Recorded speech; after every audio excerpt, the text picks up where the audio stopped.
안녕하십니까. 부모 변호사 김철수입니다.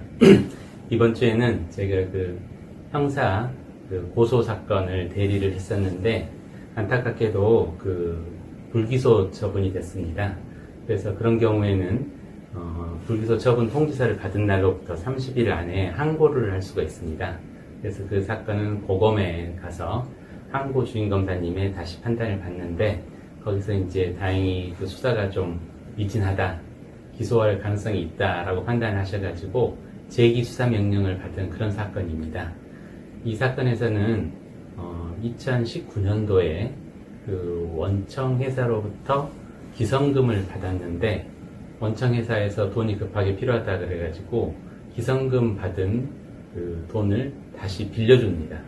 그랬는데 안타깝게도 이 사람들이 그 돈을 안 주고 오히려 하나는 착오로 이 돈을 다시 입금을 했다가 착오 입금을 했다가 다시 돌려받은 것이다, 그렇게 주장을 하고, 또 하나는 혹시 차용했다 하더라도 이게 무슨 변제 자력이 충분히 있었으니까 사기를 친 것은 아니다, 그렇게 저쪽에서 주장을 하는, 피고소인 측에서 주장을 하는 그런 사안이었습니다.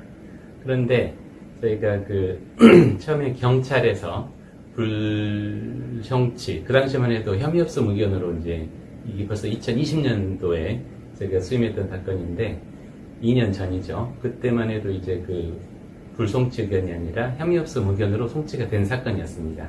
그래서 제가 주임검사님이 3번 바뀌는 동안에 계속 변론을 해가지고 당시에 이게 착오 입금이 아니라 봉사 기성금을 받았다가 다시 빌려달라고 해서 빌려준 것이 맞고, 그 다음에 당시 원청 회사는 이런 돈을 빌려가지고 다시 갚을 정도의 재무제표나 이런 객관적인 증거들을 봤을 때 그런 변제 자력이 없었다라는 점을 주장을 했었는데, 안타깝게도 원처분 검사님은 이게 2019년도에 있었던 일인데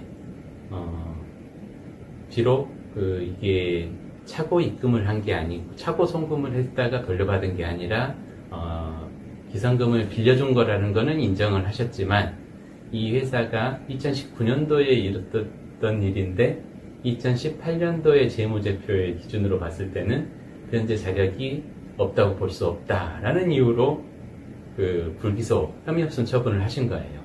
그래서 제가 이제 항고를 해가지고 고검에 있는 항고 주임검사님한테 여러 번 가서 그거는 변제 자력이 2019년을 기준으로 봐야 되고, 심지어 2018년 기준의 재무제표를 보더라도 변제 자력이 있다고 보기 어렵고, 그 다음에 사기라는 것이 변제 의사가 없거나 또는 변제 자력이 없는 경우에 성립하는 것인데, 이 사람은 마지막까지도 이게 착오 입금한 돈을 다시 돌려받은 것이지 돈을 빌린 것이 아니다고 주장을 했기 때문에 변제할 의사도 없는 것이다, 그런 부분들을 변론을 했습니다.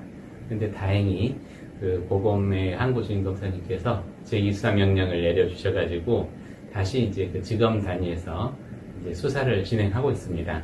아무쪼록 이게 좀 잘 돼서 고소인들의 억울함이 좀 풀렸으면 하는 바람입니다. 예, 감사합니다.